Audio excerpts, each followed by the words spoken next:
নমস্কাৰ মাননীয় সাংবাদিকসকল, মই আব্দুল জলিল তালুকদাৰ, সভাপতি ঐক্য আৰু শান্তি মঞ্চ অসম। মই কেইটামান কথাৰ ওপৰত স্পষ্টীকৰণ বিচাৰি আপোনালোকৰ দৃষ্টি আকৰ্ষণ কৰিছো। হিমন্ত বিশ্ব শৰ্মাৰ চৰকাৰৰ ৰাজত্বকালৰ পৰা গৰুখুটিৰ পৰা আৰম্ভ কৰি ধুবুৰী, গোৱালপাৰা বিভিন্ন মুছলিম বিলাকক অসাংবিধানিকভাৱে উচ্ছেদৰ এটি প্ৰক্ৰিয়া আৰম্ভ কৰিছে। আজি অসমখন মুছলমানৰ কাৰণে দ্বিতীয় গাজা, দ্বিতীয় পেলেষ্টাইন হ'ব নেকি? মোৰ এটা সন্দেহ হৈছে। পেলেষ্টাইনৰ যিটো অৱস্থা, গাজাৰ যিটো মুছলমানৰ অৱস্থা, অসমৰ অৱস্থা এইটো হ'ব নেকি? মুখ্যমন্ত্ৰীয়ে কৈছে যে মাটি বাৰী ৰক্ষাৰ কাৰণে এই চৰকাৰ হৈছে। মাটি বাৰী ৰক্ষা মুছলমান অসমৰ নাগৰিক, অন্যান্য নাগৰিকৰ দৰে মুছলমানৰ নাগৰিক, মুছলমানক উচ্ছেদ কৰি, মুছলমানক মাটি বাৰী শেষ কৰি, নিশ্চিন্ন কৰি মুছলমানক ক'ত পঠাব বিচাৰিছে? কোন শ্মশানত, কোন কবৰত পঠাব বিচাৰিছে? মই মুখ্যমন্ত্ৰীলৈ মুকলিভাৱে আহ্বান জনাইছো। মই এটা কথা লক্ষ্য কৰিছো, অসমত এতিয়া গৰুৰ মাংস আৰু গাহৰি মাংসৰ ৰাজনীতি চলিছে। গৰুৰ মাংসৰ যিটো ৰাজনীতি চলিছে, গৰুৰ মাংস মুখ্যমন্ত্ৰীয়ে কৈছে মঠ মন্দিৰত গৰুৰ মাংস পৰিলে মছজিদতো গাহৰিৰ মাংস পৰিব পাৰে। এইটো মুখ্যমন্ত্ৰীৰ উচতনিত সিদিনা গুৱাহাটীত মছজিদতো গাহৰিৰ মাংস পৰিছে। মই কব বিচাৰিছো মাননীয় মুখ্যমন্ত্ৰী, গৰুৰ মাংস হালাল, পবিত্ৰ সংবিধানত আমাক অধিকাৰ দিছে আৰু অধিকাৰ প্ৰদত্তভাৱে গৰু মাংস খাই আছো। কিন্তু গাহৰিৰ মাংস, কাছৰ মাংস মুছলমানৰ কাৰণে নিষেধ, হাৰাম। মাননীয় মুখ্যমন্ত্ৰী এটা কথা কৈছে, গৰু কুৰবানী দিব নালাগে। মুছলমানৰ এটি দলিল আছে, মুছলমানৰ এটি সংবিধান আছে, পবিত্ৰ কোৰাণ আছে। কোৰাণত সৃষ্টিকৰ্তা আল্লাহ তাআলা নিজেই ঘোষণা কৰিছে, সূৰা বাকাৰাত আছে, সৃষ্টিকৰ্তা গাই গৰুক বিশেষকৈ পছন্দ কৰিছে গৰু কুৰবানী দিবলৈ।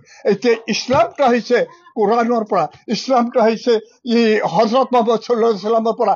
হিমন্ত বিশ্ব শৰ্মা মুছলমানৰ প্ৰৱৰ্তক হ'ল নেকি? ধৰ্ম প্ৰৱৰ্তক হ'ল নেকি? তেওঁ মুছলমানৰ গাইডেন্স দিবাৰ কোন? ইছলামৰ গাইডেন্স দিবাৰ কোন? ধৰ্ম গাইডেন্স দিবৰ কোন? মই গৰিহণা দিছো মুখ্যমন্ত্ৰীক। এই ক্ষেত্ৰত মই এটা কথা লক্ষ্য কৰিছো, আজি যিটো উচ্ছেদ আৰম্ভ হৈছে, এই উচ্ছেদত একফালে কৈছে যে খিলঞ্জীয়াৰ মাটি বাৰী ৰক্ষাৰ কাৰণে, আনফালে দেখা হৈছে নিৰীহ মুছলমানক, নিৰীহ নাগৰিকসকলক উচ্ছেদ কৰি নিশ্চিন্ন কৰি পেলাব বিচাৰিছে। একেবাৰে তেওঁলোকৰ মাটি বাৰী ল'ৰা ছোৱালী আছে, মুক্ত শাকৰ তলত জীৱন নিৰ্বাহ কৰি আছে, মৃত্যুৰ লগত তেওঁলোকে যুদ্ধ কৰি আছে। এই অধিকাৰটো মুখ্যমন্ত্ৰীয়ে ক'ত পালে? মুখ্যমন্ত্ৰীয়ে কিমান দিন কৰিব? মুখ্যমন্ত্ৰীয়ে কৈছে যে আজিৰ পৰা ময়েই একমাত্ৰ মুখ্যমন্ত্ৰী যিয়ে মাটি বাৰী ৰক্ষাৰ কাৰণে মই কৰিছো, বিদেশীৰ হাতৰ পৰা ৰক্ষাৰ কাৰণে মই চেষ্টা কৰিছো।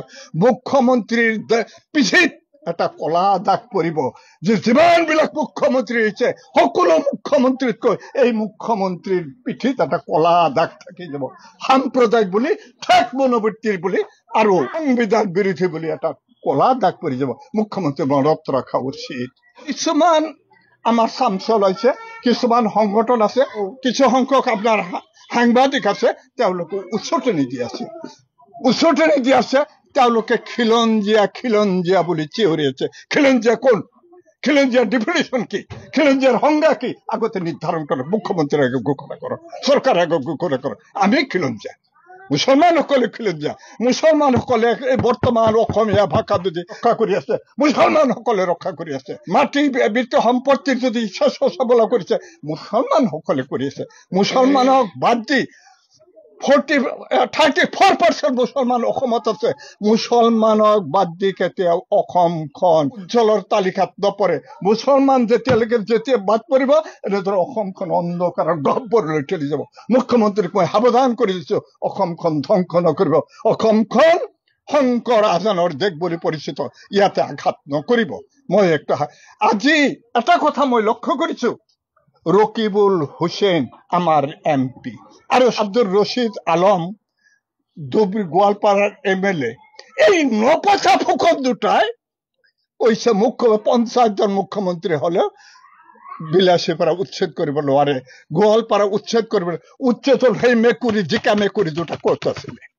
সেই জিকা মেকুৰী দুটা কৈফিয়ত দিব লাগিব যেতিয়া উচ্ছেদ হ'ল এই মেকুৰী দুটাৰ সেই লম্ফ জম্ফ ক'ত গ'ল এইটো মুখ্যমন্ত্ৰীক উচতনি দিয়া হোৱা নাই নে এই উচতনি নচলিব তাত কৈফিয়ত দিব লাগিব আৰু মই এটা কথা লক্ষ্য কৰিছো মাননীয় সাংবাদিকসকল ইউডিএফৰ মুছলমান MLA আছে 13 জন কংগ্ৰেছৰ মুছলমান আছে 16 জন এই 16 জন মুছলিম বিলাকৰ যিটো বিপদ তেওঁলোকৰ প্ৰতিনিধি তেওঁলোকক ভোট দিছিল এই প্ৰতিনিধি বিলাক জিকা মেকুৰীৰ দৰে ক'ত পলাই আছে কোন গাঁতত পলাই আছে আৰু যেতিয়া ইলেকশ্যন আহিব এই জিকা মেকুৰীৰ দৰে এন্দুৰ বিচাৰি বিচাৰি তেওঁলোকে ফুৰিব এইটো কেতিয়াও হ'বলৈ নিদিব সকলোকে কৈফিয়ত দিব লাগিব আৰু এই ৰাইজৰ মজিয়াত তেওঁলোকে কৈফিয়ত দিয়ক তেওঁলোকে ক'ত আছে তেওঁলোকে একত্ৰিত হৈ কিয় তাৰ প্ৰতিবাদ কৰিব পৰা নাই 26ৰ নিৰ্বাচন সকলোৰে কাৰণে মুখ্যমন্ত্ৰী হিমন্ত বিশ্ব শৰ্মাৰ কাৰণে অকলে নহয় আমাৰ কাৰণেও কিন্তু সেই বুলি এটা জাতি এটা ধৰ্মক নিশ্চয় কৰিব এইটো কেতিয়াও সহ্য কৰা নহ'ব এইটো সম্পূৰ্ণ সংবিধান বিৰোধী এই গণতন্ত্ৰ বিৰোধী আৰু সংবিধানৰ বিৰুদ্ধে এই মুখ্যমন্ত্ৰীয়ে সংবিধানখন ধ্বংস কৰিছে মুখ্যমন্ত্ৰীক মই এই ক্ষেত্ৰত গৰিহণা দিওঁ আৰু এটা কথা আপোনালোকে যিটো অবৈধ ভূমি দখল সম্পৰ্কে কৈছে 1952 চনৰ কিছুমানৰ কাগজ আছে আৰু তেতিয়াৰ যিটো চৰকাৰ আগৰ যিটো চৰকাৰ আছিল তেওঁলোকৰ সন্মতিক্ৰমে যিবিলাক বহি আছে তেওঁলোকৰ সন্মতি তেতিয়া মুখ্যমন্ত্ৰী দ্বিতীয় মুখ্যমন্ত্ৰী আছে তৰুণ গগৈ চৰকাৰ 1906 চনৰ পৰা অসমৰ মুখ্যমন্ত্ৰী হিমন্ত বিশ্ব শৰ্মা 2 নম্বৰ মন্ত্ৰী আছিলে তেওঁ তেতিয়া ক'ত আছিলে তেওঁ তেতিয়া ক'ত লুকাই আছিলে এইটো কৈফিয়ত মুখ্যমন্ত্ৰীয়ে দিয়ক আৰু এই বিধায়কসকল এই 10 বছৰ 20 বছৰ MLA হ'ল 3বাৰ 4বাৰ MP হ'ল তেওঁলোকে দেখা নাই তেওঁলোকে ক'ত আছে তেওঁলোকে এটা ৰাজহ কৰক তেওঁলোকে এটা হিচাপ দিব লাগিব ৰাজ্যক এটা কৈফিয়ত দিব লাগিব চৰকাৰক অনুৰোধ জনাইছো চৰকাৰে অবৈধ উচ্ছেদৰ নামত উচ্ছেদ বন্ধ কৰক মানৱীয়তাৰ খাতিৰত সংবিধানক সন্মান কৰি চৰকাৰ উচ্ছেদ বন্ধ কৰক চৰকাৰে কালি ঘোষণা কৰিছে মুখ্যমন্ত্ৰীয়ে 10 তাৰিখে আকৌ গোৱালপাৰাত উচ্ছেদ হ'ব মই অনুৰোধ জনাইছো মুখ্যমন্ত্ৰী মহোদয় আপুনি সীমা চেৰাই নাযাব আপুনি মুখ্যমন্ত্ৰী পবিত্ৰ চেয়াৰক আপুনি অৱমাননা নকৰিব আগৰ মুখ্যমন্ত্ৰীৰ দৃষ্টিলৈ আপুনি লক্ষ্য কৰক তাৰ পিছত মই আৰু এটা কথা আপোনালোকৰ দৃষ্টিগোচৰ কৰিব বিচাৰিছো অসমত মুছলমানসকল বাংলাদেশী নাই কোনো বাংলাদেশী বাংলাদেশী মানুহ মুছলমান বাংলাদেশী অসমত নাই অসমত 1965 চনৰ পৰা 67 চন তেতিয়াৰ চৰকাৰ কুইট ইণ্ডিয়া কৰি 3 লাখ মুছলমানক খেদিছিল পূব পাকিস্তানলৈ আৰু 1971 চনৰ পিছত কোনো মুছলমান ভাৰতলৈ অহা নাই অসমত অহা নাই এনেদৰে গুজব তুলি এটা অপপ্ৰচাৰ তুলি মুছলমানক এটা সন্দেহৰ কাঠগড়াত ৰাখি এটা হাৰাশাস্তি কৰাৰ এটা ষড়যন্ত্ৰ চলিছে আৰু এই ষড়যন্ত্ৰ কেতিয়াও সহ্য কৰা নহ'ব মুখেমূৰ কৰিব লাগিব আৰু এই 34% মুছলমানক এভইড কৰি অসমখন কেতিয়াও উন্নতিৰ পথলৈ যাব নোৱাৰে মই একেবাৰে সাৱধান কৰি দিছো চৰকাৰক